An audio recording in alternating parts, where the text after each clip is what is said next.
How's it going, people? Welcome back to the channel and welcome back to the Supporters Club. It is the end of the season, so this is a special 2021-22 Premier League season review and a couple of awards to hand out here and there for Player of the Season, Disappointment of the Season, Signing of the Season, and so on. Make sure you're locked in here, hit the like button. I'm with a few of the regulars. To my left, I've got James. What are you saying, bro? Good. They made the point earlier. I'm realising I've gone for the Turkish look today. Yeah. Minus the beard. Yeah. The most important part of the look. I couldn't grow one if I tried. But that's the Turkish part of me, so... I'm ready to indulge in more post-mortems. We've been doing it all week. This could have been such a very different week had we made top four. It could have been. Bouncing off walls, wanting to do videos. Instead, we're here, going through the mud again. Sheroy, Jordan, welcome back, lads. Sheroy, how are you feeling? You know what the sad reality is? Over the last few years, I'm kind of used to this. Numb to it. Yeah, I mean, I think of Villarreal. I think of when we missed out on fourth by a point or whatever it was under Emery. Yeah. I think about the way that we've gone out of cups in recent years. I think about Baku. Not to say that I expected this collapse this year. I mean, if you look at the stuff I've said before, I was actually quite confident that we would get top four, but it's starting to affect me a little bit less because I'm used to it, which is horrible. You sound just like me, Jordan.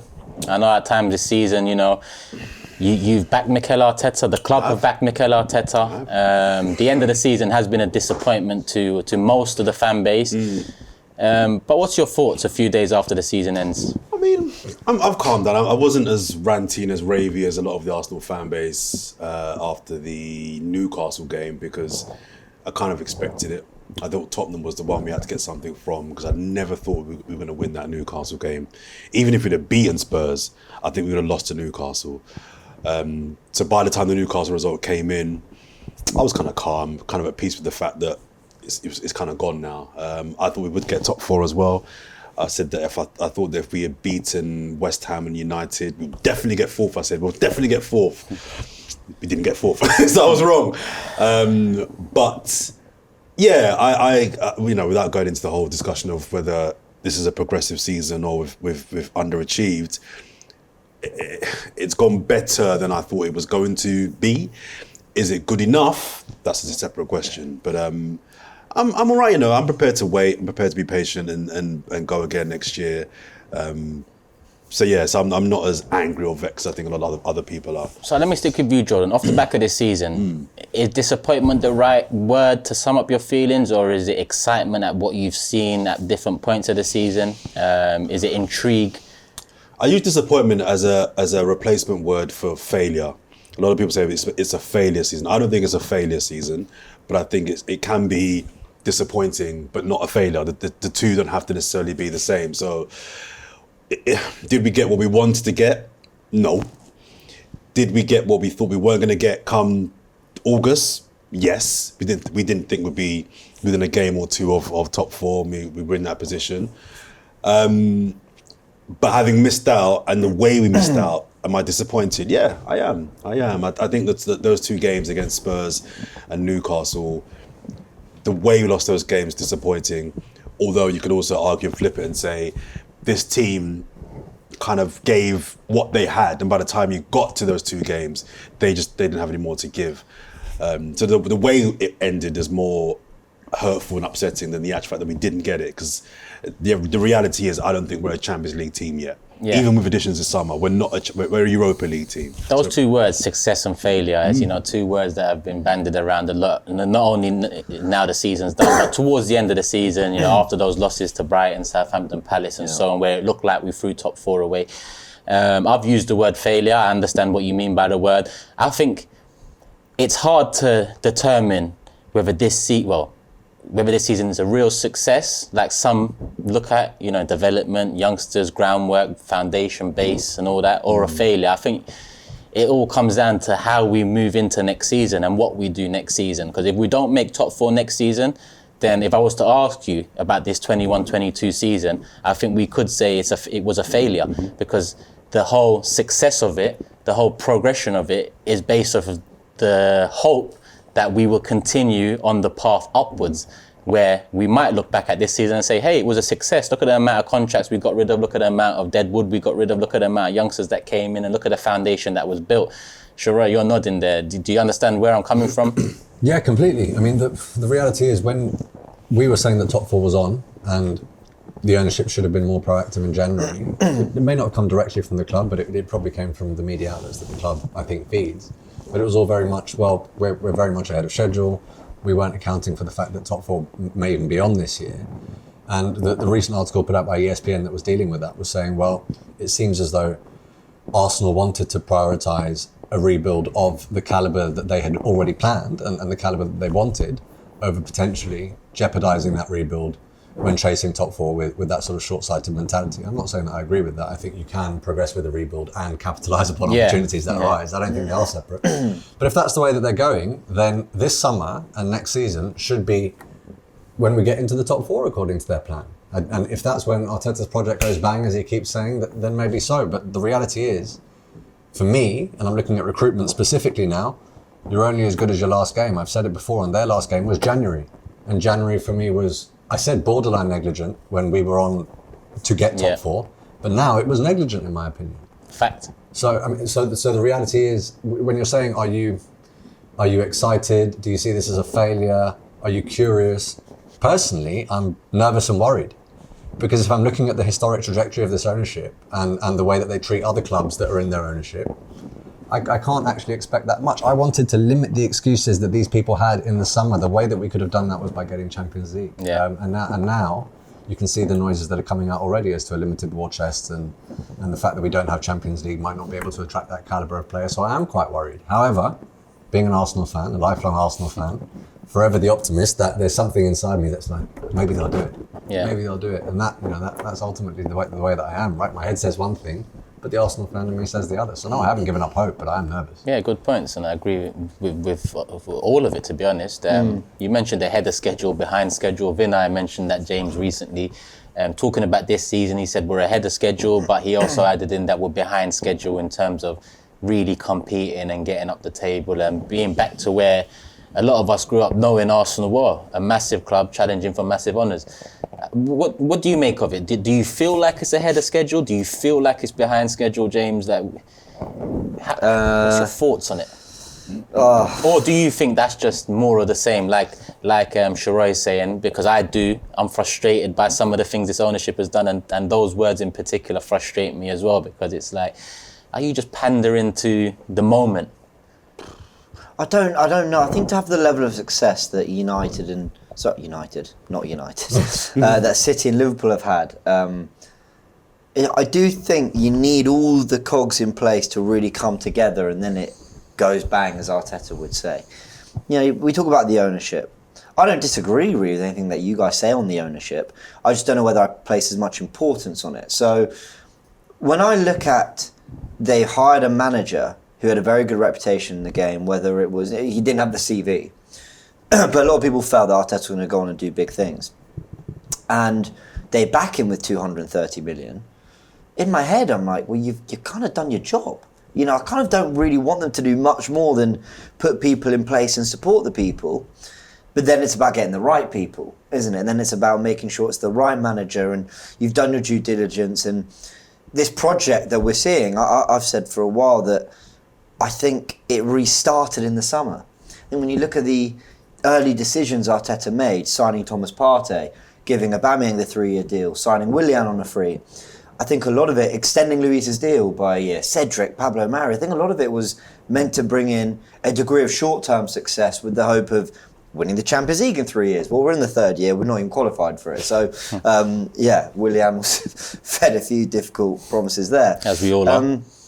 But I think in the summer there was a big rethink, looking at the way the autumn of the 2021 season went, looking at how we ended last season, realising that actually the best parts of the club were your Smith Rowes and Sakas, and you had Martinelli developing, you had Saliba on loan, and I think there was a rethink. And so to answer the ahead of schedule, if someone said to me, what was it, must have been December 2019, by the 22-23 season, Arteta will have us in the Europa League, I say that's unacceptable. If you told me that then, I said that's absolutely unacceptable. But when you look at the way it's panned out and what's kind of gone on in the middle, I'm not trying to make excuses for him. I think this young squad that was put together in the summer, getting Champions League football, would have been ahead of schedule for them. So it's really hard to kind of balance it out. And you include the money that Arteta has been backed with. So it's a really difficult one. I don't think the players have failed us this season. I really don't. Nor do I. I don't look at the players and go, you've really let us down. Some moments, some players, yes. Yeah, mistakes across a 38-game season. But then I look at the bigger picture. Did Arteta want to strengthen in January? We still don't know. We're still not really clear whether... He says he wanted to, but as he said it was a great window. But then the rumours that still come out about what happened in January suggest... Well, they all clash, don't they? They all paint a different picture. So I find it really difficult. The answer is no, we're not ahead of schedule. Yeah. We're absolutely not. But I could see why Champions League wasn't the next step for this current group. Listen, I'm not one to talk about ownership, but since Sheroy brought it up, I know. James, you mentioned at the beginning of your segment, that you don't place a lot of emphasis on them because of the amount they've given Mikel Arteta, the amount of trust and support they've given him. But I look at January and I look at it as, if I'm a business owner and I've put someone in place to manage it, and we see an opportunity there in a month where you can do something with that business, and the manager decides that he doesn't want to take up that opportunity, he doesn't want to take the risk. As the business owner, it should come back up to me or back up to Kroenke. And that's where I always put emphasis on them, because we all, and I think you do, agree that having strengthened in January, it probably would have put us into top 4 positions. Yeah. But let me challenge that then. So I think the opposite happened at Chelsea. I've got a feeling that Tuchel didn't want Lukaku. I think Lukaku was imposed on Thomas Tuchel. Probably. And look how that's worked out.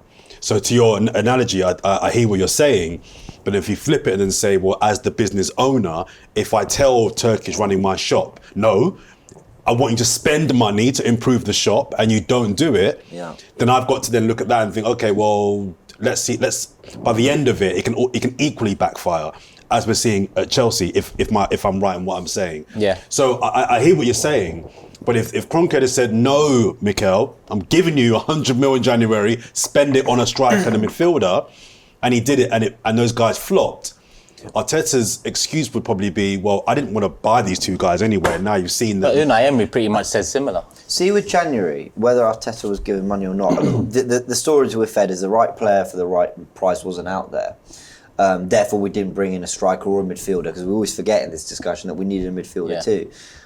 I think we do this when we're talking about football so much. Between, you mentioned success or failure, we mention, was the January window the right decision not to bring in a striker, or was it a complete disaster? And I think sometimes there's room for, I admire to a degree Arteta saying, I'm not going to bring in the wrong guy, I'm not going to compromise the long-term future and the long-term goals for this club and the long-term project. I'm not just going to keep Aubameyang sweet for a year when he's not doing what I want him to do. I kind of admire that, but just think the judgment call was ultimately wrong. If you know what I mean, I can understand, but he got it wrong, and that just needs to be said.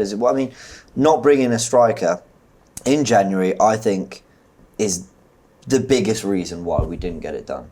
I'm willing to admire that decision and forego the fact that it probably cost us top 4, if they then remedy that pretty soon. 100%. That's the key. Exactly. If they're now going to rely upon the fact that we didn't get into top 4 to not bring in the calibre of player that we need, then you made a bad decision in January that you're now using to justify another bad decision in the summer, and the club doesn't advance. That is such a good point. That's the point. And that's the problem, isn't it? And that's where my worry and nervousness comes from, because of their previous MO.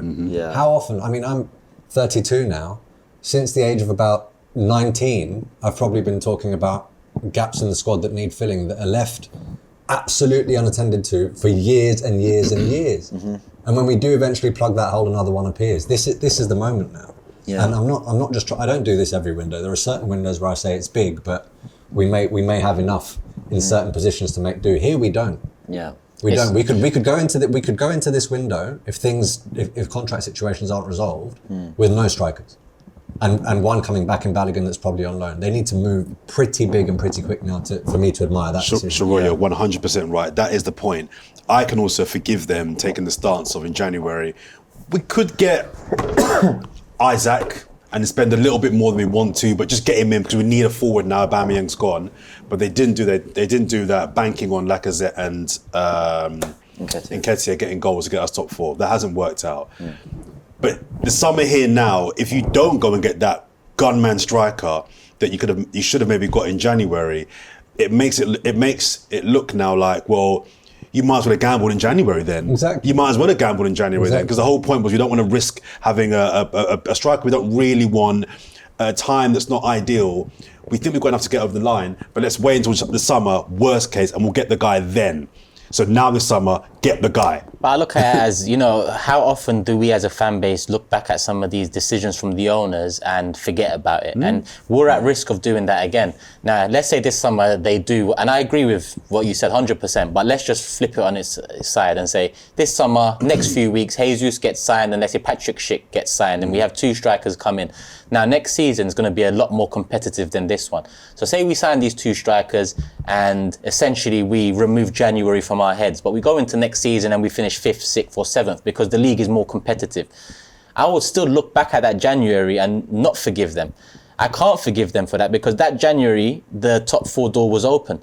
The top 4 door is not open in the summer. We don't know how the season's going to start next season. So it's all good and well remedying what you didn't do in January, but that remedy doesn't necessarily result in what we could have got had you done it a year and a half ago, January will be a year and a half ago come next summer if we don't make top 4. But then to what you're saying then, if I'm understanding, if we were to sign Schick and Jesus this summer, for example, let's say we get them both in for 100 mil combined. Let's just making up numbers now, 100 mil.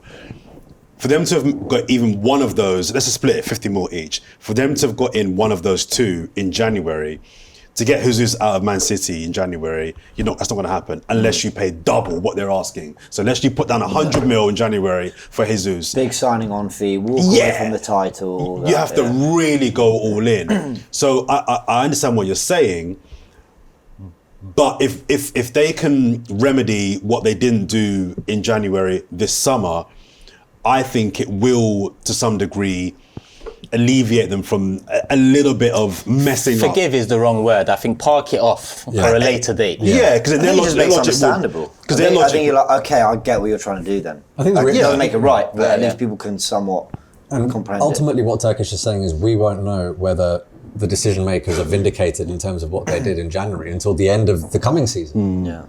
Because if we're saying that it is the striker and the midfielder positions that have ultimately cost us, and we think that we can propel ourselves to top 4 if we address those, if we don't do it at the back end of next season, then Turkish's point is, well, how much further along are we here? And the reality is people can sit here and say, you're all capped in hindsight. No. Please go back and watch the Supporters Club immediately after the January window. We were saying the same thing then, and loads of the fan base were. So it's not just because we've missed out on top 4. We wanted to give ourselves the best chance then to ensure that if we did miss out, we didn't miss out because of our own sort of shortcomings. We missed out because we just weren't good enough. That sadly wasn't the case here. We weren't proactive enough again and again, but I sound like a broken record, so I'm going to stop here. Listen, this is something we can discuss no end, and that's why Supporters Club is here to discuss these types of topics, but we've been discussing it every day since the season's ended, me and James and a couple of us Forever Arsenal. Fun. So I do want to move it on to the awards section, and people might hear awards and say, who deserves awards after finishing 5th? And I tend to agree with them, but there is things like player of the season, surprise of the season, disappointment of the season that I do want to get through. Let's start with player of the season. I think we're going to be in agreement with who it is. I know James is already from speaking to you the other day on the player ratings for the season with Robbie. El Nene, right? Well, let's start with you then, Jordan. Let's start with you. No, I think it's the one where we all do agree. I think Saka, right? We're going with Saka. I'm going with Saka, yeah. I think Saka. Actually, you said someone else. You said Gabriel. I did say Gabriel. Yeah. But I think I've been changing my mind a little bit. Peer pressure. Yeah. You saw him with Cecil and said, nah, forget him. Basically, I thought I'll buy Turkish's hat and his hoodies and I'll just go with Saka as well. Yeah, well, just quickly, I just thought Gabriel, I think he's had games where he's not been at his best, but I can't think of any bad games he's had. And I think he's been under the cosh, especially the last couple months, really. I think we haven't kept a clean sheet since Villa, but I don't think that's been his fault. I think he stood up to most tasks that others have sort of collapsed under, the pressure they've collapsed under. But I think Saka probably is the right choice, yeah. It's good to put in a candidate as well, someone close by, Jordan. Yeah, so if we agree on Saka, just my reasons briefly are that I think Saka has carried us. I think he's carried us. I think if we go back to those first 3-4 months of the season, it's his goals and his ingenuity and his creativity and his beating players and his assists that were really peppered with Emil Smith-Rowe. But it was Saka that was carrying us in a lot of those games. Think about how old he is as well. Think about the Euros. Yeah. A lot of people are saying, oh, how will he bounce back? I had no doubt that he'd be fine. I knew he'd be fine. And I think a year on, he's a better player than he was this time last year. He scored some crucial goals. I like the way he carries himself. You never hear Saka getting involved in any kind of off-the-field nonsense. And I just think he's a very good ambassador for this football club and for us to get behind and be like, yeah, that's our guy. So I think Saka is our player of the year. I will say I don't think there's not many others that behind, isn't it? Yeah, there's a few, noteworthy names, but there's no one that was like, it's between Saka and so-and-so. I think Saka was the clear favourite for me. Yeah, I'd agree with that, Sheroy. Yeah, I will go with Saka, but in terms of the thought process behind that, I think initially at the beginning of the season or at the halfway point, I would have put Emil Smith-Rowe up there because the 10 goals that he had by that point coming off the bench impacted a lot of results. And he was spearheading the attack many times with his goals. But because of the way that he fell off, maybe through injury or other reasons, or just not playing, I don't think he's in contention. I think in a number of games when we looked at our best going forward, Martin Odegaard was imperious in a lot of those games. And I think because he had a relatively quiet last couple of months to the season, that goes unnoticed. Yeah. And I've heard a lot of people throwing around, he was hiding in games or he wasn't quite there. Please don't underestimate the impact that losing Thomas Partey has upon the way that man plays, right? And that is not his fault. That's the decision maker's fault because they didn't adequately replace that guy. Yeah. And they know he's injury prone. That inevitably is going to affect Odegaard's game. And he still did absolutely everything he could in terms of ball retention to keep us ticking. He was one. Gabriel was one that I was thinking of, but there are games. Gabriel, I'm pretty sure he gets the 2 yellows, gets sent off against City. Oh yeah, I forgot about that. That costs us. He gives the ball to Hwang against Wolves. Literally just passes it to him. That's another one. Lucky that didn't cost us, but yeah. I mean, there are a number of those little decisions, and there were a couple of other games where I thought he wasn't quite. Palace when he went for the tackle and Tavares was left. Yeah, that's 3. Keep ramming it in, guys. But he scored how many goals as well? And I was just going to say, so he sort of masked that with other very good defensive performances and the fact that he gets goals, which is why he was still up there. But if you're looking at Bukayo Saka, I can't think of a single game that we've lost because of Bukayo Saka's misgivings when I can with other players. Yeah. Whereas I can think of a number of games that we've won solely due to exactly what Jordan was saying in terms of the way that he contributes. And I know that people will say you're only in one competition. The guy played every game. Every single game. And going back to the Euros, it's not just he's recovering and he's fine. He picks the ball up, puts it on the spot and says, I'm taking this penalty. Big penalties, and yeah. Good point. And this is in the period where we're out of top 4. And those goals bring us back into it. Yeah.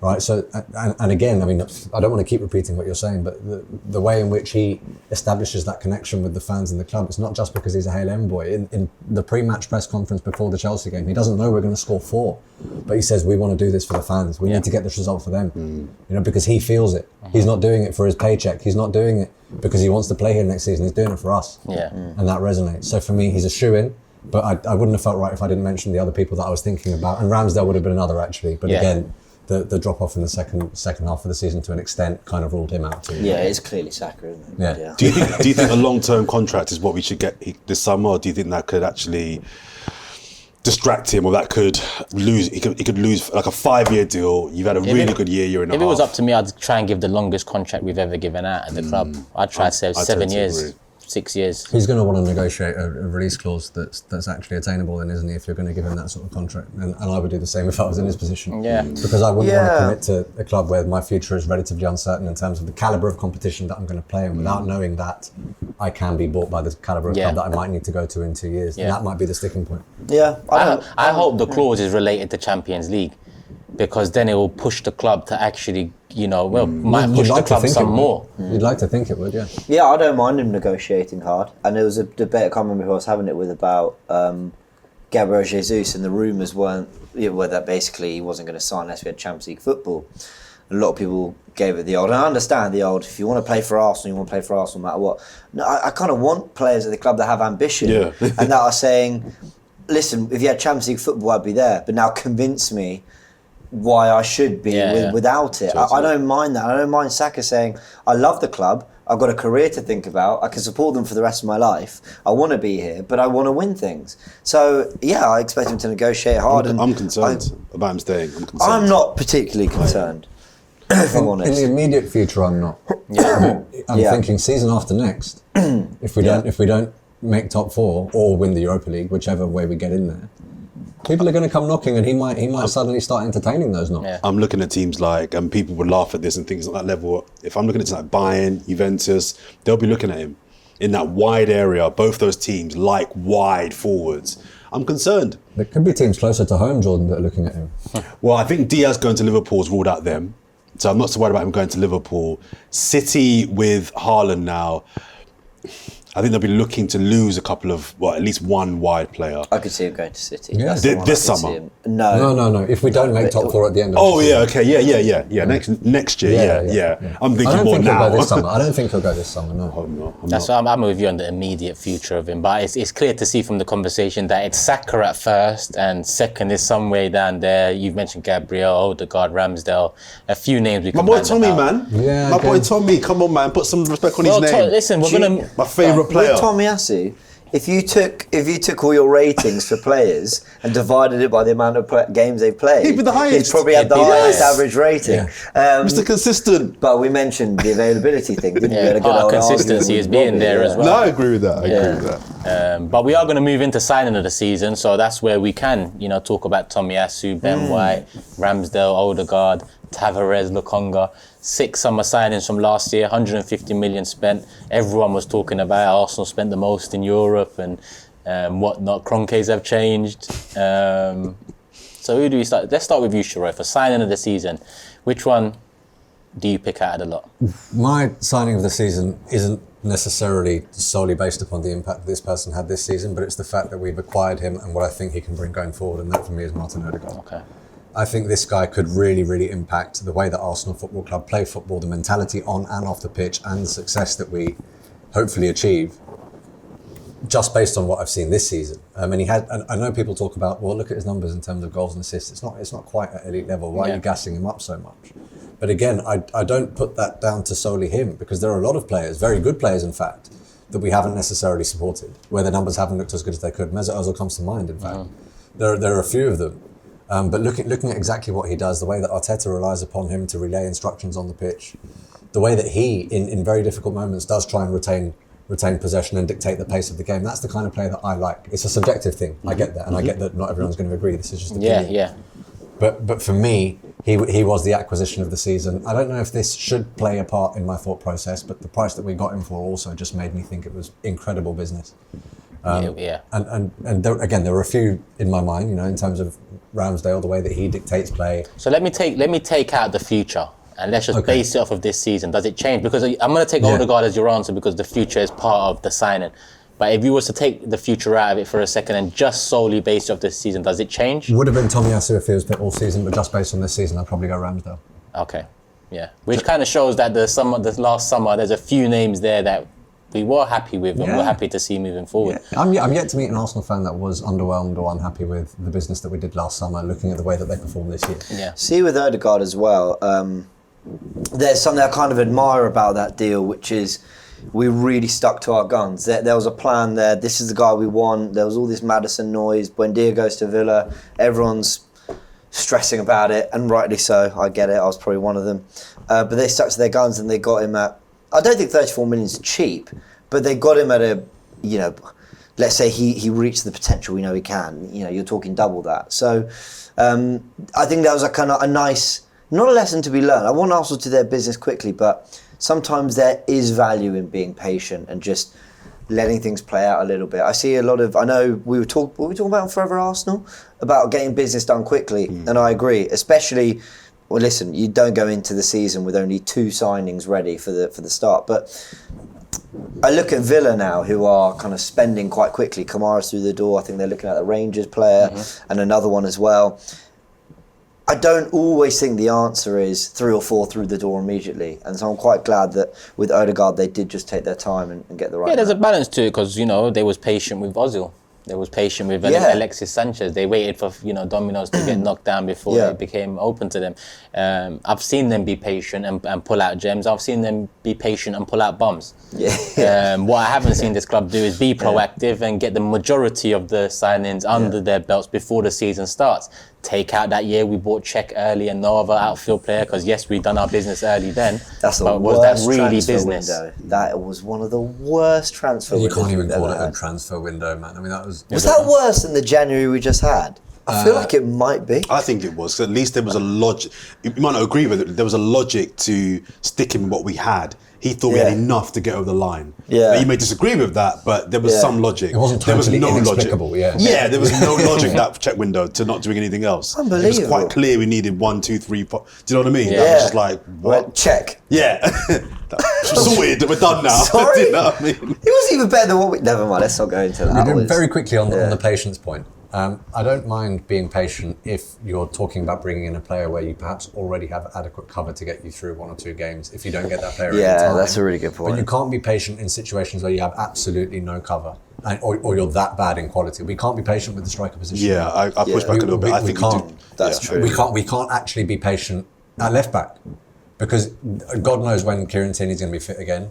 And it's quite clear that we don't have a left back that we're confident in. So we can't be patient with that position either. However, there are some other positions, maybe with right back cover if we're looking at that, where you could perhaps be patient because we have players that could do a job for the first 3 games of the season or whatever, right? So you have to look at the holes that need addressing immediately and the ones that you can wait for. Felt like that's what happened with Xhaka, wasn't it? Looked like he was on his way to Roma. We were trying to negotiate better fee. We were talking to Locatelli and whatever.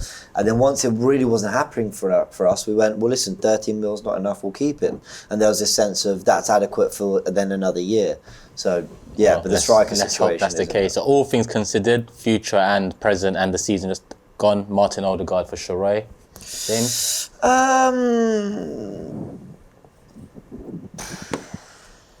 Tomiyasu, I think. I think value and quality we've got from him, versatility. We did our rating show.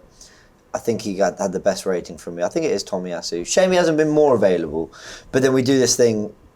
Obviously, he missed maybe 3 months of the season. Yeah. He's played 6 of them, I think. I think he's played 21 games in the league, I believe, 21. I think Tomiyasu. Tomiyasu, yeah. All things considered, I actually agree with Sheroy. I think Martin Odegaard in the future can be such a massive asset for us that we might look back at his signing as the biggest one. But just based off of this season, I'm looking at Ramsdale. Expectation to reality, what he's brought to the club. And I'm trying to look at the goals scored for Arsenal. It's not a strong point. Goals conceded Arsenal, it's not a strong point. So I can't really see an area of the pitch where if we had, less goals conceded, I could say, let's pick one out of the defence. Or if we had scored about 60, 70 plus goals, I could pick one out of attack. There isn't that, there isn't that stat there for me to feed off. Sure. But Ramsdale, I remember he was a massive part of those early clean sheets. Most of our clean sheets came in the first half of the season.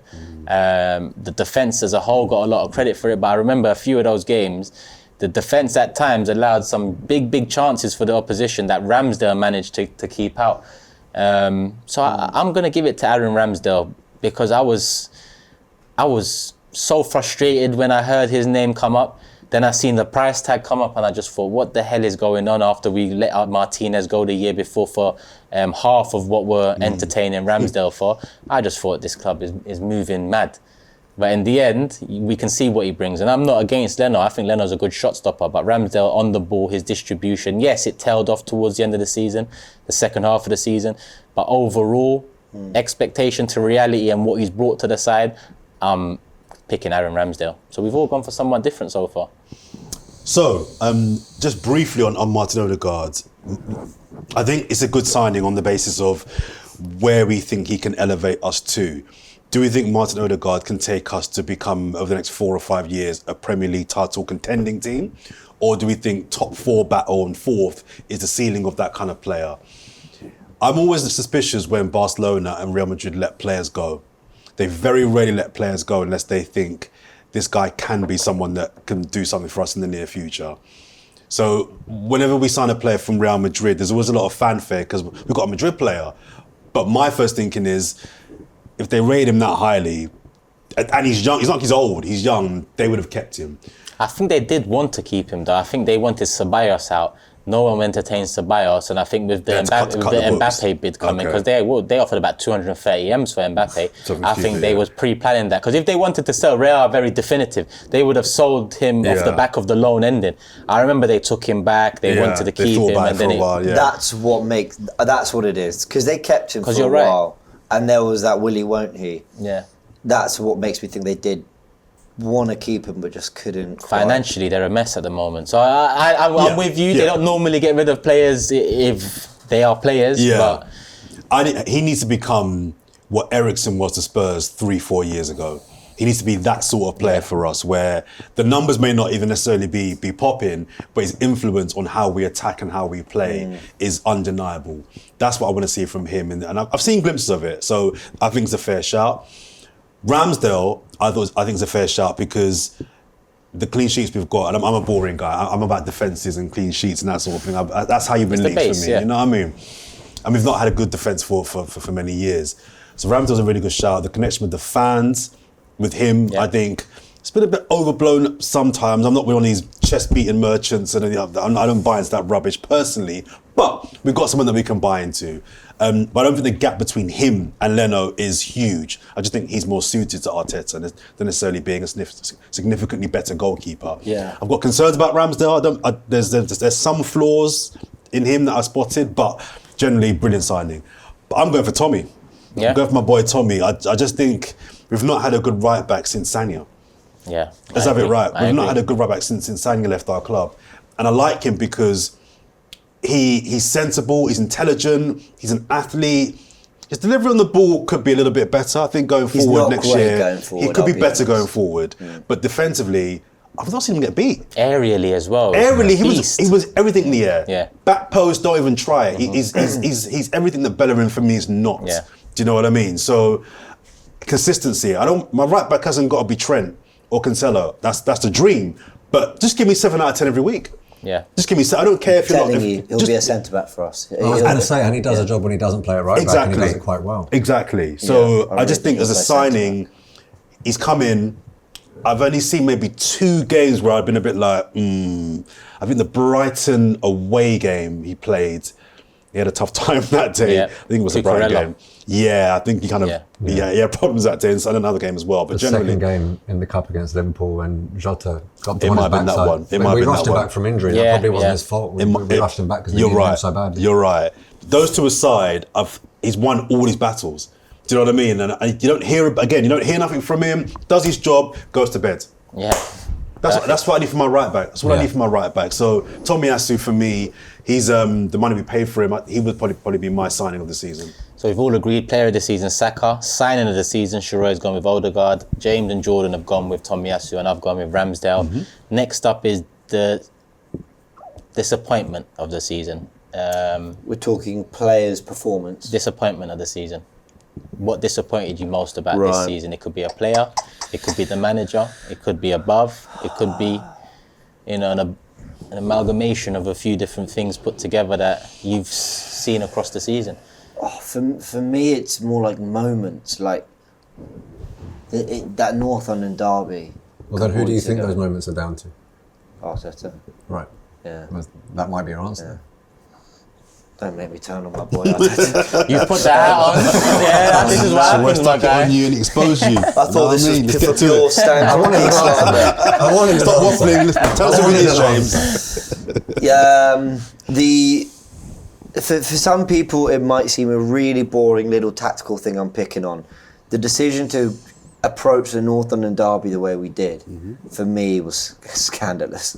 And that's probably a really strong word, but it was bad. Well, and you, right? You felt that way as well. Really, really bad. And that, for me, is the most disappointing moment of the season. When we lost 4-0 at Anfield, I could tell myself it's a young team that capitulated towards the end and whatever. When we lost 5-0 at City, we didn't have our full team, down to 10 men, a Wenger back 5, whatever. Yeah, I could tell myself all those things. But to approach the North London derby the way we did, having actually started well in that first 20 minutes, so would it be fair to say your disappointment of the season is the way Arteta managed the business end following that last international break? Yeah, I think that's probably fair. Probably the fairest way to put it. Yeah. That's fair.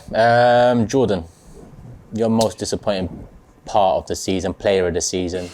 This is going to sound super harsh and I'll get bad for this, but it's Aubameyang. Yeah? It's Aubameyang. And some people will say that broke down because of how he was managed. Maybe. Arteta's to blame for that. But he was disappointing before that anyway. Do you know what I mean? Aubameyang is an elite striker. He's an elite goal scorer. And for him to, I think before he left, he'd got 5 goals for us in the season. Not even that. No, I think he did. I think he had 5 and I think he had like 7 goals, but 3 of them were against West Brom reserves in the cup, and then I think there was a penalty or a penalty rebound. I mean, listen, he'd scored a couple, yeah, but I just on the derby. The fact that he was our captain, he was our main man on the big bucks.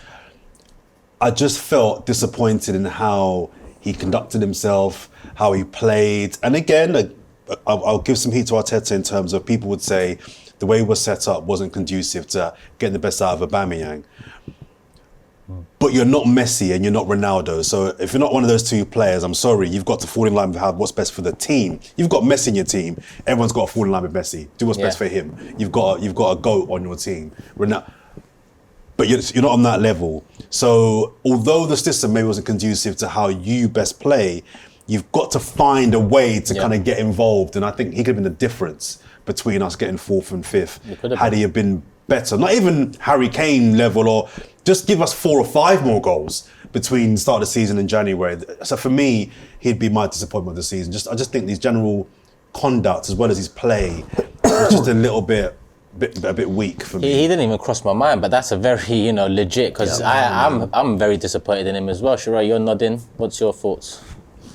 My disappointment of the season. Let me contextualise it.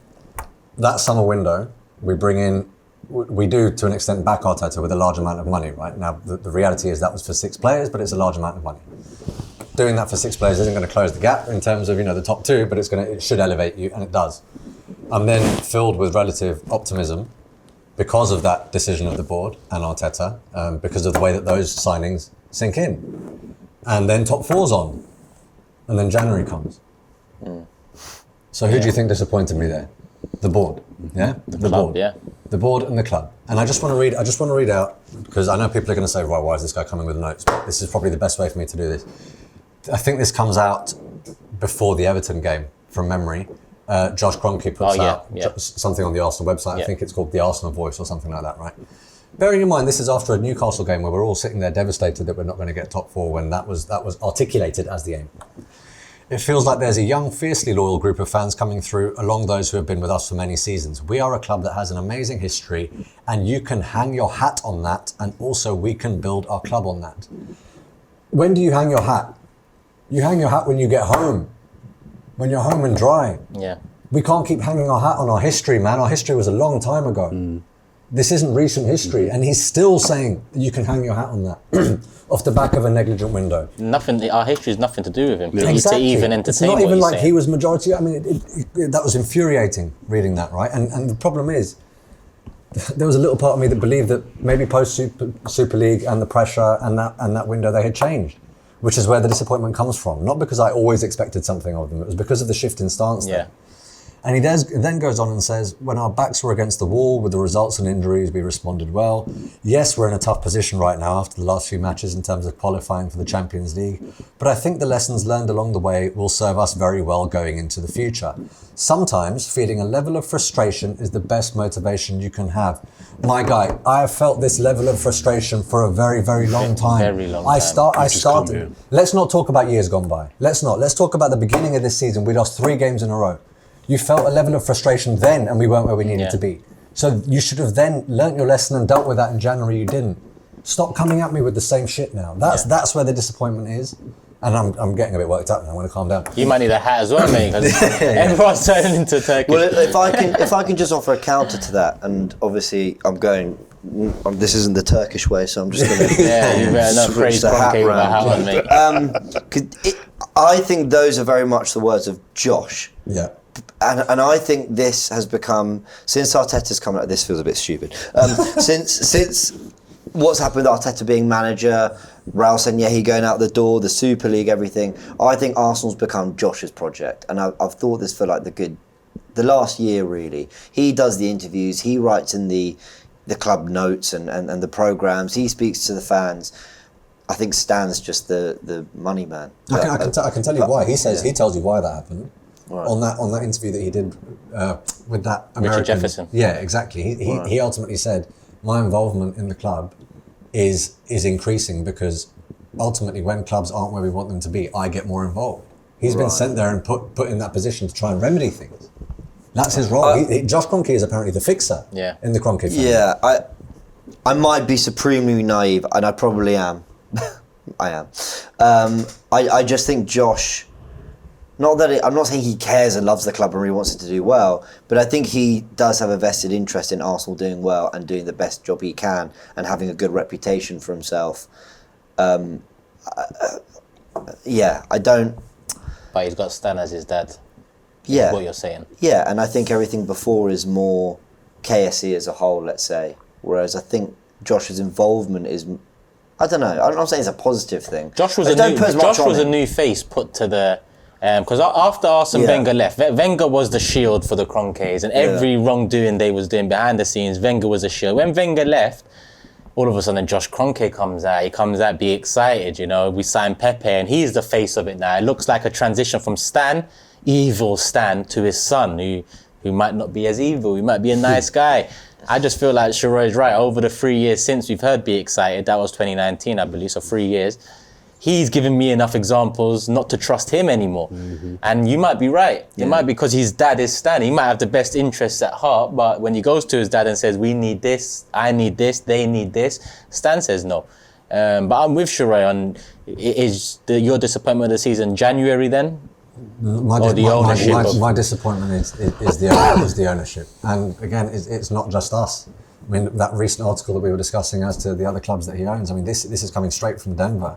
The headline is, if only Stan Kroenke could love the Denver Nuggets like he does his Los Angeles Rams. And here they say, here we are, weeks removed from our 4th consecutive playoff appearance, and KSE fumbling through the seat cushions in search of money needed to retain the president of basketball operations, who is a young guy who's actually overachieved to an extent, and they want to retain him. This is their MO. I'm disappointed in myself for believing that it had changed. I'm hoping that I could be proven wrong, but my disappointment is squarely aimed at the board. I'm with you, board. I'll link it to January, because January for me was a time that they could have shown that they are really changing their ways. Yeah. The summer last year was one thing off the back of the Super League. It sure shut the fan base up. But January for me was a time to really nail it down. They wasn't under pressure from the fans to do anything. You know, fans wanted us to do something. I just feel like those are the moments that if you are a good owner, if you are looking to change your ways, when the fans don't expect something, give it to them. You know, don't always wait for the fans to be so upset that, you know, when you give us someone, we're running over the hills with it. Because that's what's happened at this club. So yeah, for me, I'm with you. It's the ownership. I'll link it to January. But I agree with everyone. What was your disappointment? It was just the North London derby. And I think if we had a better January, our end to the season would have been better. Your disappointment was Aubameyang. If he was better, we would have started the season better. And I think in January, if you replace him, we remove that. Mm-hmm. So I'm going to agree with Sheroy and say January. I did want to do one more, but keeping in mind time, let's make this a quick one. I don't want to end on disappointment of the season. We're already feeling enough of that. The surprise package of the season, a player. Oh. Surprise package. I'll start. Should I start? Mm-hmm. I'll go with Emil Smith-Rowe. There's a few surprise packages for me, especially with the summer signings as well. But Emil Smith-Rowe, when he got that number 10 shirt, when he got that new contract, I was very dubious. I'm already, dubious about the owners, but I just thought, you're giving us Emil Smith-Rowe, you're giving him the 10 shirt. It's all PR. You know we're going to get behind him because he's Hale End. Mm-hmm. Is he really good enough for that role? And I'm not saying he's proven that he is. But what I am saying is I didn't expect 10 goals out of him. And yes, them 10 goals came in the first half of the season and he's dropped off the second part of it. But moving into next season, the season after that, I'd happily take an Emil that gets 10 goals off the bench moving forward. The number 10 issue is a side issue. You know, clubs and commercial and whatnot, they're going to use the numbers for what they're going to use it for. I think our numbers got ruined a long time ago. 14 from Henry to Gallas and 14 from Henry to Walcott and 10 from Bergkamp to Gallas, says it all. So I think Emil Smith-Rowe for me, didn't expect it, but he's come through good for me. Jordan, you're smiling. You don't agree? No. I'm not as. I don't rate him as highly as the rest of the fan base do. What did he surprise you? 10 goals for a youngster that young, and mainly from the bench. Probably our most impressive. clinical player this season. Yeah, we were largely talking about top 4 being on in January because of those goal contributions. In terms of chance conversion rate, I think he's probably been our most clinical player this season. Yeah. Give him a chance. I don't know. I like him. I like him. So who's I get your what you surprise? mean. The fan base goes on like, we've got another Foden. I hear talk think about him being harshly judged of not being in the England team. I like him a lot, nowhere but near the let's England ease the squad. pressure on some of these kids. You know, they're good players, and let them get He's better. not in our top 3 young players. For me, he's not. That's not Well, saying he's not a good player, but there are 3 better youngsters in our club than him: Gabriel, Saka, and Martinelli, all ahead of him. Okay, I guess Gabriel. Yeah. In class, I guess. Do you know what I mean? So that kind of contextualizes it. Is as much of a prospect as he is. We talk about him. If Emil Smith-Rowe was at Brighton coming through, we wouldn't be saying, "Oh, unlucky to miss out on England." We wouldn't, but because he's one of our boys, I think we slightly elevate him more than he is. I think he's a very, I hope very he good goes player. on to be a prospect. But him and Saka, there's miles between him and Saka. Let's have it. It's not. I know goals wise this year, in terms of ability, Saka is miles ahead of Emil Smith-Rowe. But they can both bring something as Of they've course. done this season. Of course, So, he's a great. So who's your prospect. surprise then? Lacazette. Oh, so Lacazette. I was going for happily surprised. No, I think I'm you're going the other way. Good or a bad way? I'm going the other way. That's fair, yeah. I've always liked Lacazette. We've had a bit of a soft spot for Lacazette.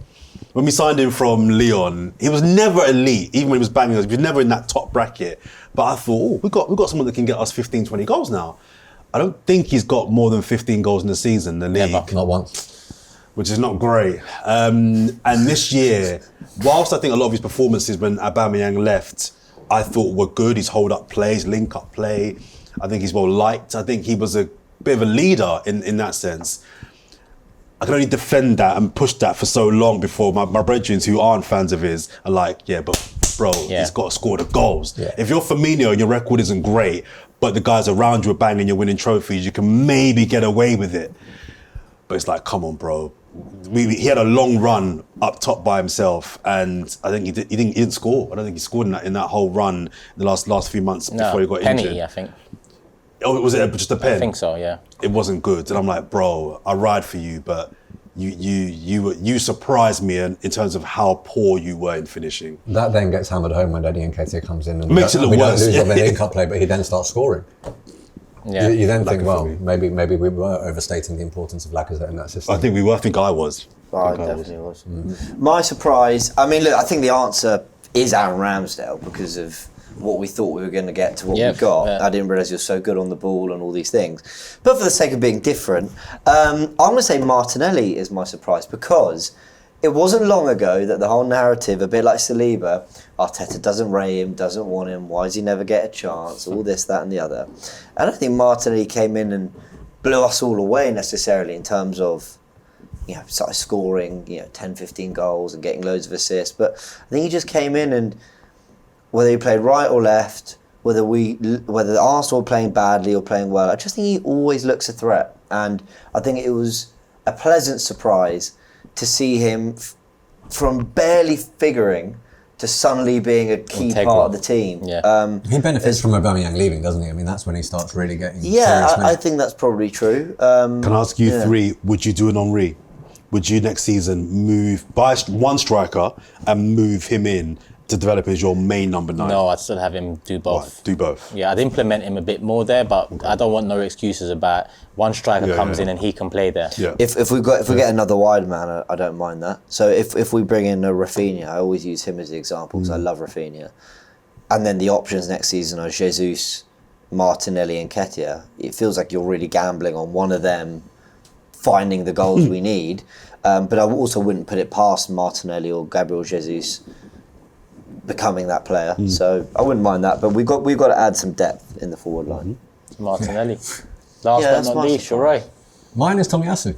Okay. I didn't Another fair know one. very much about him at all when he came in, other than what Sky Carve was saying about him being touted around to everyone, and everyone saying no, and him not being a defender, and he was offered to Tottenham, and they went for Emerson. I thought, who the hell are we buying here, man? I thought, what is this? And then he comes in and I go, actually, I hope this isn't just one game, dude. It was quite good. Yeah. And then he just starts regularly ushering people, down the line. You can run that ball off the pitch, mate. Thank you very much. Yeah. Suddenly he becomes a fan favourite. Solid, yeah. And we then realise that we actually drop off a lot when he's not involved. He becomes an integral cog in that team from the first game he plays. Yeah. And that really took me aback. Partly one. because of the fact that I didn't know much about him, but also the absolute crap that was spouted about him before we signed him. So yeah, it completely surprised me. And big up Tomiyasu. I really hope that you recover from whatever calf injuries you've had and you come back flying next season. You're right. That first game, I thought to myself, that's a really good first game. Is that just a really good first Exactly. game? Yeah. I didn't want to get carried away. I've seen this before. Like Santos, he didn't have a bad first game either. There were a few of them. So there you have it. The surprise of the season for Sheroy, Tomiyasu, for James Martinelli, for me, Emil Smith-Rowe, and for Jordan Lacazette, for very different The miserable ones, all right. for very different reasons. It really is Ramsdale, but yeah. Yeah, I get you. Just because of the slander he took with him. Yeah. Oh my God, the poor guy. I think we agree. I think we can all agree with that 100%. People, let us know yours in the comment section below. I won't ask player of the season because we all tend to agree. You guys probably agree. Bukayo Saka. If there's any other candidates there, put them in. But let us know. Disappointment of the season, signing of the season, surprise of the season, all of that, people. And we are going to be back at least once every 2 weeks doing supporters club. So let us know other topics you want us to delve into as well in the comment section. I'll go through them personally. I'll reply to a few of you guys and I'll take the topics on board, and moving into this summer, try and give you guys what you want to hear and listen to. Also some guests. Give me some suggestion for guests too onto the supporters club. You know what it is already. Love for the love. We are out. Peace. Shop for AFTV merch at shop.aftv.co.uk. Subscribe to us on YouTube. Follow us on Instagram, Facebook, Twitter, TikTok, Snapchat, and Twitch. We've got content for every platform, so check it out.